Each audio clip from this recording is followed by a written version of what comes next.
सना, अगर आप मुझे इजाजत दें, अगर आपको इस मामले पे कोई ओपिनियन दे रहे हैं तो प्लीज, अदरवाइज मैं चलना चाह रही हूँ अपने नेक्स्ट टॉपिक की तरफ, जिसके मैं जिक्र भी करी थी नैब तरमीम के बहाल होने के हवाले से। आपको लगता है कि इन नैब तरमीम के बहाल होने के बाद डायरेक्टली या इनडायरेक्टली खुद चेयरमैन पीटीआई जो थे साबिक, उसको भी इनका फायदा पहुंचने वाला है, जैसे कि बैरिस्टर गौहर साहब आज फरमा रहे थे?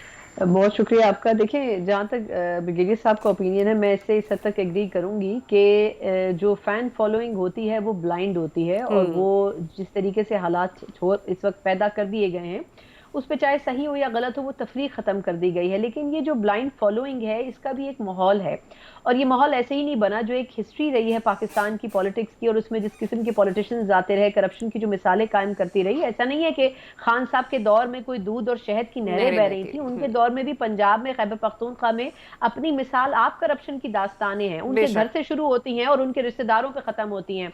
लेकिन मेरी बात का सिर्फ मकसद ये है कि जो ब्रिगेडियर साहब कह रहे हैं वो बात जस्टिफाइड है, लेकिन इसको समझने की जरूरत है कि security forces are the second tier, जो कि सिक्योरिटी के हवाले से किसी चीज की जिम्मेदार हो सकती है। बुनियादी जो जिम्मेदारी है वो पॉलिटिकल लीडरशिप की होती है। मैंने पहले भी ये बात कही थी और मैं अब भी इस पर कायम हूं, क्योंकि जो एग्जीक्यूशन है वो सेकंड स्टेज है, पहले होती है प्लानिंग। आपकी प्लानिंग ही ठीक ना हो तो एग्जीक्यूशन करने वालों को कसूरवार ठहराया नहीं जा सकता है। तो आज हम जहां खड़े हैं उसमें पहले पॉलिटिकल लीडरशिप का कसूर है।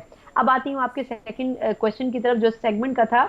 देखिए, बात यह है कि जो नैब अमेंडमेंट्स है उनको हमें समझना पड़ेगा। ये 3 मरतबा की गई। मेरा सवाल ये कि पहली और दूसरी मरतबा किसके दौर में की गई, ये भी जरा खान साहब से और पाकिस्तान तहरीक इंसाफ से पूछ लेना चाहिए। ये जो तीसरी मरतबा अमेंडमेंट्स की गई, ये तो बुनियादी तौर पर यकीनन ये बात दुरुस्त है जो कल ढोल पीटा जा रहा था पाकिस्तान तहरीक इंसाफ के कायदीन की तरफ से कि जी देखिए हमने कितना बड़ा दिल गुर्दा है और हम कितने खुले दिल के साथ ये तरमीम के खिलाफ गए थे, और अगर ये हमारे हक में फैसला आता है तो खान साहब भी रगड़े जाएंगे। तो भाई आप ये बताएं कि आपने अपने दौर में नैब को खत्म क्यों नहीं किया, चाहे पाकिस्तान पीपल्स पार्टी हो, चाहे नून लीग हो, चाहे पाकिस्तान तहरीक इंसाफ हो। जैसे ही अपोजिशन की बेंचेस पर जाकर बैठते हैं तो इनको कुछ पेट में तकलीफ होने लगती है और ये कहते हैं कि नैब खत्म होना चाहिए।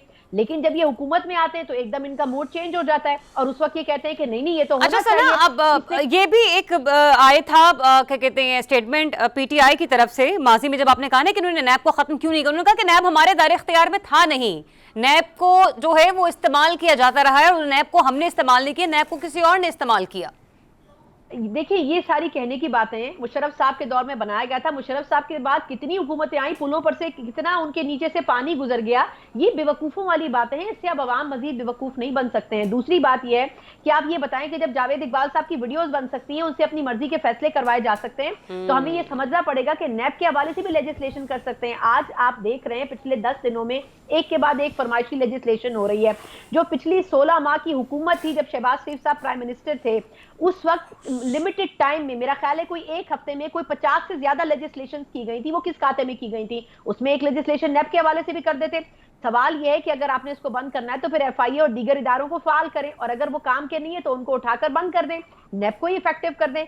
मसला यह है कि आप ये बात मान लें कि आपने लोगों की गर्दन पे पैर रखने के लिए नैब को इफेक्टिव रखा हुआ है, और आप तब तक रखेंगे जब तक कि आपके दुश्मनों का खात्मा ना हो जाए। अब इस अगर लेजिस्लेशन की बात करूं तो यकीनन इससे बहुत से लोगों के केसेस बंद होंगे, लेकिन वो लोग जिसमें सरफहरिस्त मियां साहब या जरदारी साहब हैं, वो पहले ही भरपूर फायदा उठा चुके हैं, उनके लिए शायद बहुत ज्यादा फर्क नहीं पड़ना। फर्क पड़ेगा तो खान साहब के हवाले से पड़ेगा, लेकिन उनके वकला एक ही बात याद करके बैठे हुए हैं कि उनके केसेस में कोई जान नहीं है। अब देखना ये होगा कि आया इस लेजिस्लेशन के बाद कहां स्टैंड करते हैं, क्योंकि मसला यह है कि इसके ऊपर हम खुलकर बात कर नहीं सकते हैं, लेकिन सुप्रीम कोर्ट में एक वाजे तफरीक मौजूद है, और वो तफरीक खान साहब की तरफ और खान साहब के खिलाफ वाली तकरीफ है। हमें खुलकर इस पे बात कर लेनी चाहिए। जब तक वो तफरीक खत्म नहीं होगी, जो कि आने वाले वक्त में खत्म होती नजर नहीं आ रही है, तब तक ऐसी तमाम केसेस के खिलाफ भी अगर ये जाएंगे कोर्ट में तो इससे कोई फायदा नहीं होगा, होगा वही जो प्री डिसाइडेड है।